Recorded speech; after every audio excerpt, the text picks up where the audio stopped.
Pantai Air Papan Mersing adalah kawasan yang berhadapan dengan Pulau Setindan, tidak jauh daripada pusat bandar, menjadikan ianya destinasi pelancongan yang terkenal di Mersing. Dan ini membuatkan kawasan sekitarnya kaya dengan pelbagai aktiviti pertanian dan pelancongan. Episod kali ini aku menjelajah ke pertubuhan peladang kawasan Mersing. Kita nak tengok apa aktiviti-aktiviti PPK Mersing yang membantu semua ahli-ahli dia dan juga apa bisnes yang diorang buat. Udang ni menjaga untung ke Ji? Masa ni saya rasa boleh memberikan keuntungan. Dalam ni ada udang lagi. Nampak? Cuba kau terangkan udang ni. Udang ni jantan ke betina? Aku Rosyamno dan ini adalah Tour PPK. Assalamualaikum. Okey, korang bersama dengan aku dalam Tour PPK dan sekarang ni aku berada di PPK kawasan Mersing. Jom kita ke dalam. Kita jumpa dengan Haji Omar. Assalamualaikum. Waalaikumsalam. Haji Omar. Ya, Alhamdulillah. Baik, alhamdulillah. Wah, ni macam-macam ada kat sini ni, Ji. Buka pinggir lah. Terus jus, ada yang batu, ada nanas, ada Ini memang ahli-ahli punya. PNJ punya. PPNJ boleh rasa. Boleh.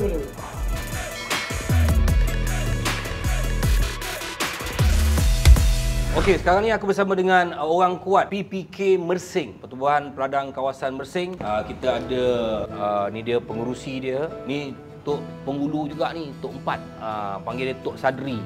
Yang ini Haji Omar, ni pengurus besar. Besar. Bila bercakap pasal Pertubuhan Peladang Kawasan Mersing, sejak bila ditubuhkan kawasan? Dia kalau mengikut sejarah lebih kurang peladang ni yang ke-43. Oh, maknanya yang terawal lah. Peranan pengurusi di PPK Mersing ini sebenarnya adalah untuk memajukan ahli-ahli dalam penyertaan peladang selain mengendalikan mesyuarat. Dan ahli-ahli PPK kat Mersing ni menjangkau sehingga 2,220 orang. Ramai. Okey, boleh tak Haji cerita sikit apa perkhidmatan yang diberikan pada ahli tu? Tapi antara peranan yang kita buat, pertama sekali apabila seseorang tu telah didaftarkan, telah berjaya menjadi ahli peladang, dia akan mendapat faedah-faedah lah. Yang pertama, mereka melaburkan saham, kita akan bagi mereka dividen lah. Yang kedua, dari segi kita, konsep PPK ni dia lebih kepada perniagaan dan servis kepada ahli. Macam kalau ahli-ahli tu kalau ada macam nak beli barang dapat diskaun ke? Okey, untuk ahli peladang, kita harga sama saja. Cuma kalau tuan peladang tu mempunyai keuntungan, biasanya kita akan bagi rebate langganan dipanggil. Biasanya 10% daripada nilai keuntungan terkumpul kita lah. Tok dah sampai 3 penggal kat sini Tok kan. Tapi Tok tengok budak-budak muda ni suka pergi bandar. Dia orang tak suka bertani, dia orang tak suka menternak. Apa saranan Tok? Pada saya, ceburilah bidang pertanian ini kerana ia amat menguntungkan. Amat menguntungkan? Amat menguntungkan. Tapi dia orang kata, budak-budak muda dia kata, alah, kotor lah. Awak dengar cakap-cakap orang tu dia ada bagi duit ke awak ke? Itu normal pada pandangan secara secara luaran, tapi secara dalamannya memang menguntungkan. Berbudi pada tanah pasti ada hasilnya. Dan ada juga bantuan-bantuan yang tak nampak. Geran ada geran? Ada. Oh, barulah aku tahu PPK ni juga sebenarnya ada sediakan geran. Macam-macam geran ada. Matching geran, pinjaman mudah, semua ada. So, yang terbaru untuk unit peladang sawah, diorang berikan drone untuk memudahkan penggunaan teknologi. Tapi korang, khususnya orang Mersing, kenalah datang kat sini, present projek korang dekat PPK, dan dari situlah PPK Mersing akan menilai dan membantu korang. Sekarang ni, yang satu lagi, PPK ni ada juga membuat perniagaan kan? Betul. Perniagaan apa yang kat sini, teras perniagaan yang dibuat oleh PPK sini? PPK Mersing ni lebih kepada projek ternakan udang. Projek ni kita mulakan pada tahun 2000 sehingga sekarang masih lagi bertahan lah. Kunci kejayaan kita pertama sekali kerjasama erat antara agensi. Yang kedua yang paling banyak menyumbang dana kepada PPK ni ialah Lembaga Penuh Peladang. Ini atas kepercayaan Lembaga Penuh Peladang yang mana kita telah cakap peruntukan yang dibagi pada kita lebih kurang hampir 5 juta lah. Besar lah kolam ikan ni. Besar. That's quite big. Impressive. Boleh pergi tengok? Boleh, tak ada masalah. Dialu-alukan. Selain daripada itu, PPK Mersing juga menjalankan perniagaan input pertanian. Diorang juga ada jual baja, racun dan diorang juga ada menyediakan peladang outlet untuk merancakkan lagi aktiviti pemasaran pertanian. So, korang, peladang-peladang yang ada ternak ayam, ikan, tanaman juga boleh datang kat sini dan hantar hasil pertanian korang kat sini di PPK Mersing. Kita ada ternak udang putih, sekarang udang putih. Yang keduanya udang harimau lah. Sekitar Mersing ni kebanyakan peternak termasuk PPK dah tukar daripada udang putih kepada udang harimau. Okey, mungkin PPK sendiri ada apa-apa idea yang nak diberikan kepada lembaga selepas ni, lembaga pengarah nak buat projek-projek baru? Okey, di antara yang pasal PPK ni terlibat dalam industri pertanian. Okey, yang pertama kita akan buat kolam mancing. Di situ kita akan buat macam homestay. Yang kedua kita akan buat kedai makan untuk jual produk kita. Maksudnya udang atau ikan yang ni kita akan masak di situlah. Yang keduanya kita merancang menambahkan lagi bilangan usahawan-usahawan muda yang terlibat dengan tanaman sayur-sayuran lah. Oh, okey. Yang ni kita tumpukan pada unit pelayaran wanita. Di situ kita dah kenal pasti kawasan yang mana banyak usaha muda kita yang laksanakan tanaman timun, serai, lepas tu ada yang tanaman cili, nenan dan sebagainya. Mereka lah. Korang orang Mersing, khasnya anak-anak muda. Apa lagi yang korang tunggu anak-anak muda? Kan? Apa lagi? Sekarang ni dah ada idea baru daripada PPK Mersing, nak tanam sayur-sayuran, rock melon, ada macam-macam, nak ternak udang apa semua. Ini peluang yang paling besar yang dirangkakan oleh Pertubuhan Peladang Kawasan Mersing ni. Kalau korang yang ada lebih kurang 80,000 penduduk dekat sini, belia tu ada berapa? Kebanyakannya beli-beli ni banyak pergi kat luar. Ini peluang yang paling besar yang PPK Mersing sediakan. Jadi kalau nak tahu, jangan tunggu PPK, Tok dengan lembaga pengarah pergi rumah korang. Okey Ji, sekarang ni saya nak pergi sana. Saya nak pergi sana, kita borak kat sana, sambung sana. Boleh? Boleh. Ya, aku sekarang ni dalam perjalanan untuk pergi tengok kolam udang. Ini adalah Bandar Mersing. Sekarang menyusuri pantai Mersing. Ini first time aku datang ke Mersing. Biasanya orang akan bela udang ni dia dekat dengan laut sebab dia air masin kan. Kita menuju ke sana sekarang.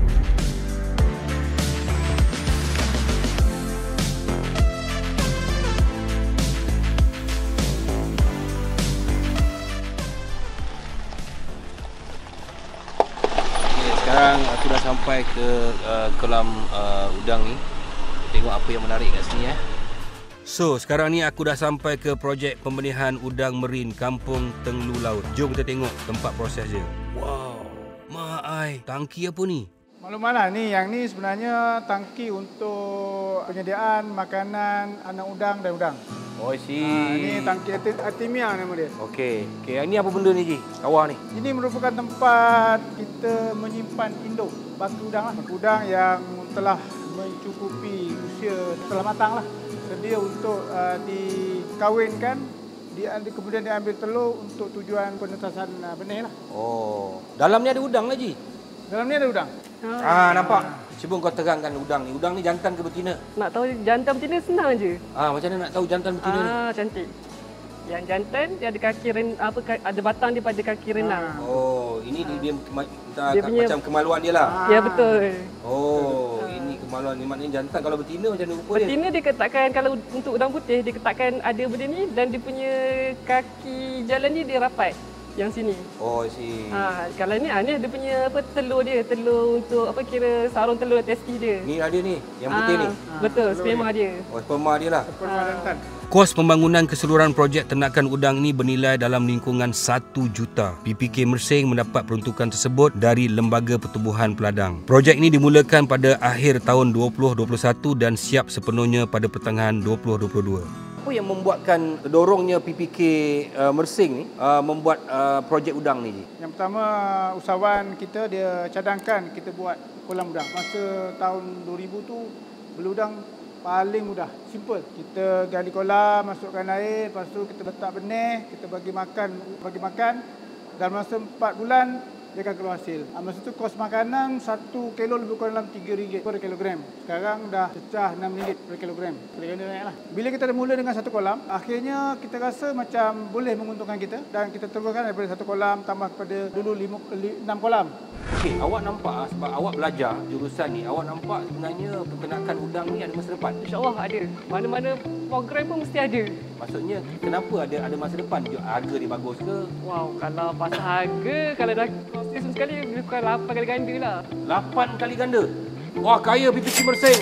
5 tahun akan datang, projek udang ni nak besar mana ni? Kita kekalkan kuantiti kolam yang sama, tapi kita akan cuba naikkan lagi kuantiti udang tu. Sekarang kita panggil pemodenan. Pemodenan maksudnya kolam tanah ni kita akan salut dengan HDPE. Tujuannya pertama sekali kita nak kurangkan jangkitan bakteria atau virus yang ada dalam tanah. Pasal kolam kita kawasan ni kawasan dah lama. Kalau kita tak ke arah plastik HDPE ni, berkemungkinan besar kita akan mengalami masalah lah. Okey, satu kolam tu berapa luas dia? Yang kita sini kita ada paling luas 0.6 hektar. Awak dah bekerja sini berapa lama? Saya daripada 2009 sampai sekarang. Lama dah.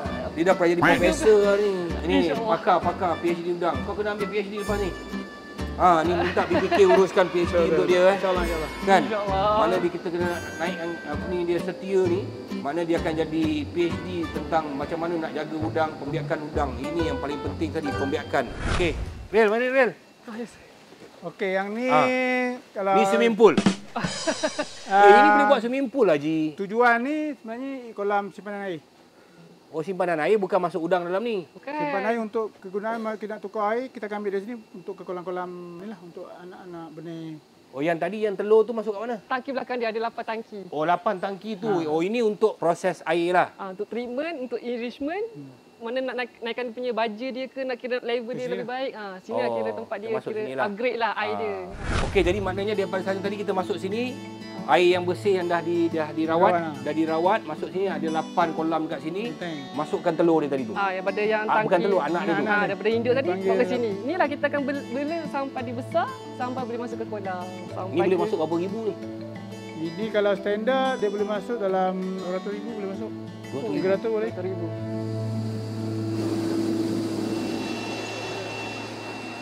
Okey, ini yang tempat yang kita nak bela. Yang bela kat sini lagi Yang bela ni dah kira dah lebih kurang, sekarang umur dia lebih kurang dalam 64 hari lah. 64 hari? Dan kita jangka biasanya udang harimau ni dia ternak lebih kurang dalam 120 hari lah. Ini harimau? Ini harimau. Okey Datuk, yang ni dulu kita bagi makan udang manual. Satu hari 4 kali. Okey. Tapi bila dengan keadaan sekarang kita dah buat pemodenan, kita guna teknologi makanan auto feeder. Mana nak cocok ni? Auto feeder kat sana nanti dia ada timer dia lah. Ada timer. Ada time dia. Mungkin bila dia punya indikator dia kita akan tengok pada tray. Ini tray dia. Yang ni kita akan tengok. Kita akan dalam satu masa, contohnya macam sekarang kita guna 5 minit, dia akan berfungsi dalam masa 10 saat. Okey, macam sekarang kita tengok. Okey. Ini maknanya kalau macam ni kosong ni, kita kena naikkan lagi dia punya kadar kebadan makanan. Okey, sekarang ni dekat dalam ni ada berapa banyak udang ni? Kalau untuk udang harimau, kita ternak 1 meter persegi ni lebih kurang 25 ekor. Jadi kalau ni keluasan lebih kurang 0.3, lebih kurang hampir dalam 100,000 lah. Okey, maksudnya kalau harvest nanti kita buang air lah? Harvest kita akan guna tanggul ni. Tanggul ni untuk apa? Tanggul ni kita ada buka net. Nanti kita akan turunkan net. Lepas tu kita tabur makanan, udang akan datang kumpul, kita akan putar. Yang bukan buka kunci air, bukan? Tak. Kita untuk ternakan ni biasanya 80 hari kita akan tangkap untuk longgarkan udang ni. Lepas tu 100 hari kita keluarkan lagi sebagian dan biasanya kali yang ketiga tu kita tangkap dan terus kering lah, buka pintu air lah. Ada udang ke ni? Ya tak iyalah Haji ni. Aku nak bukti. Aku nak tengok dengan mata aku sendiri udang-udang ni. Sebelum tu kita kasih jala dulu. Macam tu je.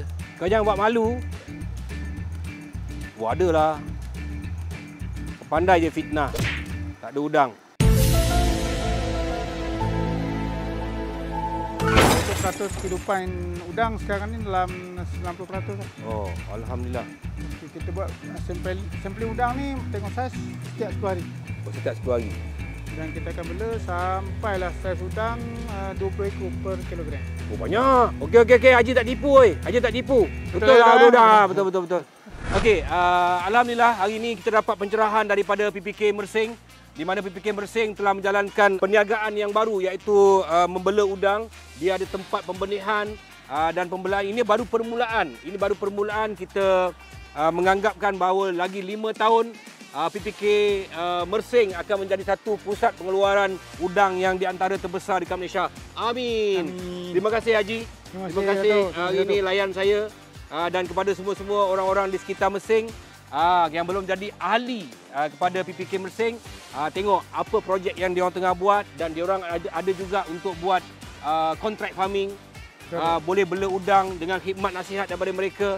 So jangan lepaskan peluang ini, dan juga ada pinjaman, ada geran yang boleh diuruskan kepada sesiapa yang layak. Thank you very much untuk watching Tours with PPK. Jumpa lagi dalam episod-episod yang akan datang. Assalamualaikum. Bye.